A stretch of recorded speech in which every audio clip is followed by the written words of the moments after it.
Yeah, so it's interesting. I mean, there's been a real evolution, I'd say, if we can go back even 10 years. And I think it has a lot to do with economy.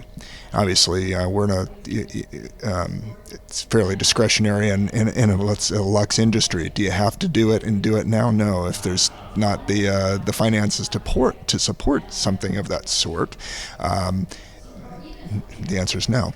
But when things started to pick up again, and businesses that were still trying to keep that were still around to keep the roofs on, they got very creative. So cross-disciplinary, kind of multidisciplinary behaviors started cropping up out of offices, and that's not necessarily a bad thing. And to that trend was added some multimedia or social media outlets and different ways of getting your work seen.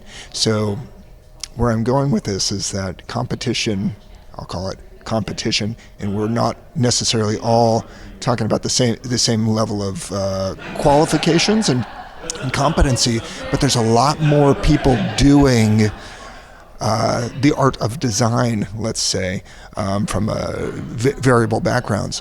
So where we as landscape architects of high-end residential environments, single-family environments, really concentrate on that which we know best, and that happens to be our niche within landscape architecture.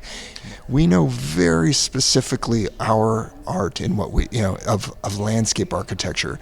And I think what's deceiving to the public is that there's a great many people professing that they can and will do this. There's landscape designers, there's design-build landscape contractors, there's architects, interior designers who we've all seen take on aspects of this work, if not just diving into it.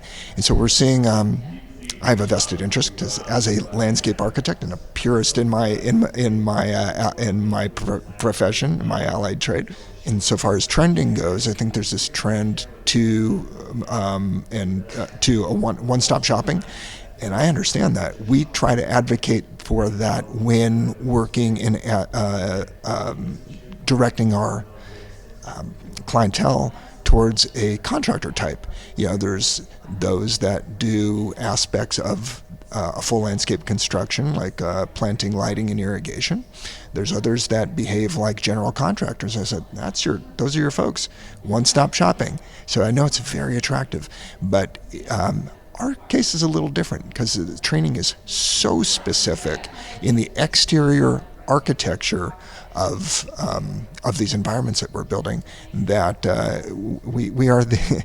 I'm going to go out on a limb and say we are the one discipline that is truly skilled in all aspects of those things that affect site development, site work, and landscape architecture. It's really vignettes and moments that people are trying to capture.